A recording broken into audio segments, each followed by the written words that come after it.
దక్ష ప్రజాపతి అతనికి అధికారం అంటే పిచ్చి, అహంకారం అంటే ప్రాణం.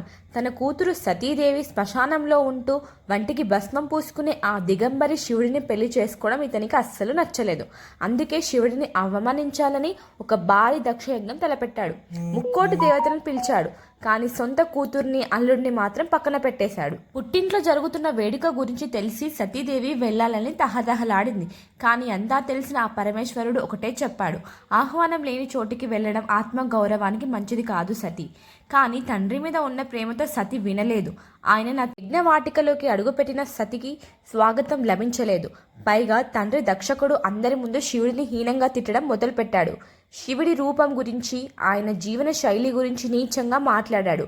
అప్పుడు సతికి అర్థమైంది, తన భర్త చెప్పింది నిజమని. శివుడిని అవమానించిన ఈ సభలో ఉండడం కంటే ఆ అహంకారి ఇచ్చిన ఈ శరీరాన్ని వదిలేయడమే మేలని నిర్ణయించుకుంది. సతి కళ్ళలో నిప్పులు చెరిగాయి. ఆమె మౌనంగా యోగాసనంలో కూర్చుంది. ఏ తండ్రి అయితే నా దైవాన్ని అవమానించాడో ఆ తండ్రి ఇచ్చిన ఈ శరీరం నాకు వద్దు అని ప్రకటించింది. సతికి ఆహృతి అయిపోయింది.